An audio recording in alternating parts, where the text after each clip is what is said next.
Հայաստանը չոլ է, անապատացված է, կոպիտ ասած, չէ, 60-70% հողերի չի մշակվում, որ նայում են Գերմանիա, այնտեղս ոնց որ Գերմանիան մեծ ֆաբրիկա է, Ավստրիա, որ նայում են, ոնց որ սախսած գծած են, ոնց լեգո ոնց անենք ստերն ինչ է խանգարում։ Նայ, առաջին հերին Հայաստանի հարթությունը, տարածությունը, մեր մոտ պլանավորված չի։ Այսինքն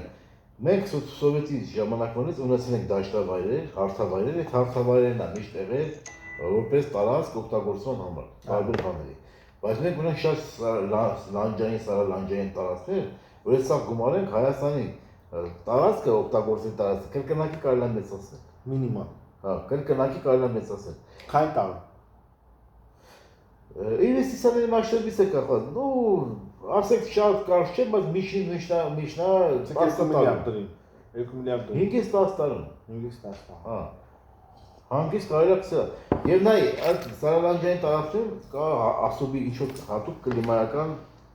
բան կա, չէ՞, հատուկ կլիմաներ է։ Այդ հատուկ կլիման կարելի է օգտագործել տարբեր նպատակներ, ասենք, միտեղ քամիներն է շատ, ուրեմն կարելի է քամու, ասենք, էլեկտրական հոսանք արտադրել, հետո ուրիշ, ասենք, կուլտուրաներ աճացնել, որը համապատասխան։ Այսինքն, դա պետք է նստել մասնագիտական լուծումներ տալ, տեխնոլոգիաների հետ, ըստ զոնաների բաժանել, չոտքի, պլանավորել, այսինքն գեներալ պլան պետք է սարքել։ Ու զարգացման պլան development։ Okay։ Development պլան պետք է անել։ Էդի մեկ, էդի հողային մասով։ Գյուղատնտեսությունը Հայաստանում կարելի է 10-պատիկ անգամ մեծացնել։ 10-պատիկ անգամ, որտեղ բոլոր ռեսուրսները կա, արև ունենք,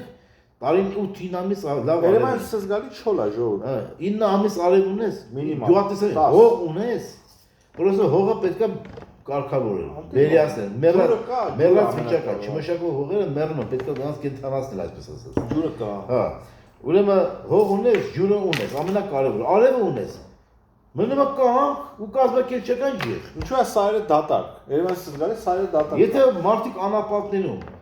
Ինչու արևային պանել չկա, ժողովուրդ։ Անապատներում մարդիկ ծառ են տնկում,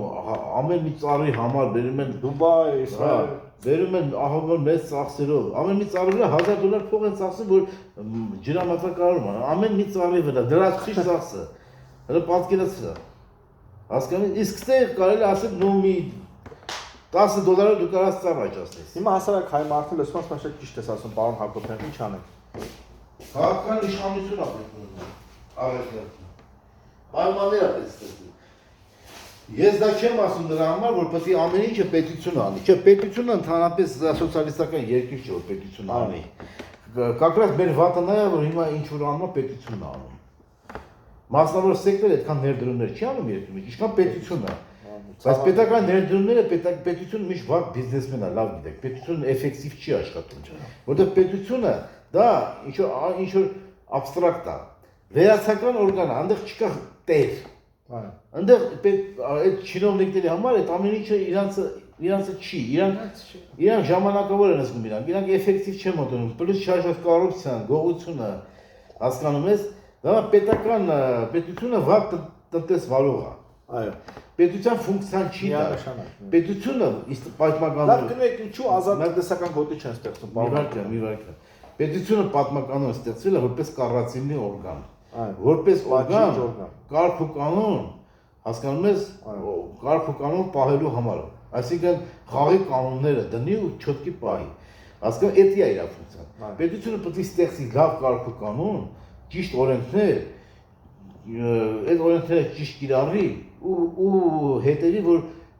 տնտեսվարող սուբյեկտները մեկը մյուսի բանը չխախտեն մեկը մյուսի իրավունքներն ու շահերը։ Եվ ունենաց նորմալ դատական համակարգ, որ տնտեսական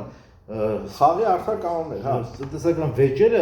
ճիշտ լուծումներ ստանալու, որտեղ մարդիկ ռիսկերի են գնում, չէ՞, միշտ ներդրողը ռիսկի է, չէ՞ գնում։ Նրան պետք չի լրացուցիչ ռիսկ, որ իրան կարող է խաբեն, ու ինքը չկարողանա դատարանում իրան պահի։ Ինքը արդեն տնտեսական ռիսկի է գնում։ Կարող է ստացվի, կարող է չստացվի, կարող է կորուստ ունենա, չէ՞, 100%-անոց պրոյեկտ չկա։ Բոլոր պրոյեկտների մեջ կա ռիսկ։ Բայց եթե մարդը այդքանով գնում է ռիսկի, իր եղածը ներ է դնում, կամ լրացուցիչ պարտքեր է վերցնում, վարկեր է վերցնում, Որը պետությունը պետք է իր ֆունկցիան նորմալ կատարի, որ մարդը դրանից ոչ տնտեսական ռիսկեր չունենա։ Որը չի անում։ Եթե պետությունը այսօր չի կարող սերտիֆիկացիա անի, ասենք ես ուզում եմ ավտոմեքենա ասենք արտադրեմ, կամ կոմպյուտերային տեխնիկա, կամ մի հատ ուրիշ բարդ տեխնիկա վաղը, կամ սամոլյոտ եմ ուզում արտադրեմ, կամ ես վաղ ուզում եմ մինի սամոլյոտներ արտադրեմ, որ ասենք Գորիսից Երևան թռնի, Երևանից չգիտեմ Իջևան գնա, հասկանում ես, ես ոնց եմ արտադրել, եթե ես երկրում չկա կոմպետենտի օրգան, որ կարող սերտիֆիկացիա անի միջազգային մակարդակով։ Դստեղ լիքը, այստեղ լաբորատորիաներ չկա, որ մարդիկ իրանք ուտելիքը ստուգեն, դրանց մեջը ինչ է։ Հասկանում եք, որ որակը ստուգեն, որակը պահպանեն, որ մարդիկ չթունավորեն եւ այլն, հասկանում ես, դες պետությունը չի կատարում իր անմիջական ֆունկցիան։ Պետությունը զբաղված է սուտ կեղծ պրոպագանդայով, մարդկանց խաբելով սուտ դեմոկրատիաների մասին։ Ինչ դեմոկրատիա կարող լինի, արեք ճիշտը խոսանք։ Եվ որ քո ինստիտուտները ոչ մեկը չի աշխատում։ Դու չունես դեմոկրատիական ինստիտուտները, որոնք իրանք չաշխատեն։ Այսօր բացի Փաշինյանից որը մի չինովնիկի անունը գիտեք։ Երկու չինովնիկի մաքսիմում 3 չինովնիկի անուն չեք իմանա, որոնք ավելի շատ տելևիզոր են տալի։ Եղոյան Միրզոյանը։ Խոսքի հասկանում ես պետությունը նա չի մարդիկ չի կարող է այդ մարդիկ վաղը չնեն բայց մեխանիզմը պետք է աշխատի սիստեման պետք է աշխատի օրենքները պետք է ավտոմատիկ ռեժիմով աշխատեն կատարողները այդ օրենքների ստանում պետք է կատարեն պետք է հակակշռող մեխանիզմներ աշխատի եթե մեկը իր ֆունկցիան չի կատարում այն մեկը նրան կարող է բան անի ինչ որ ձևով ազդի նրա վրա ասում պետք է լինի դատական իր պաշտպան սիստեմը ավելի նորմալ աշխատող եւ այլն դες ֆունկցիոնալ չի կատարվում Հասկացա՞ք, սա ռուշնոյ ուպրավլենիա ոնց է ասում։ Ձերքի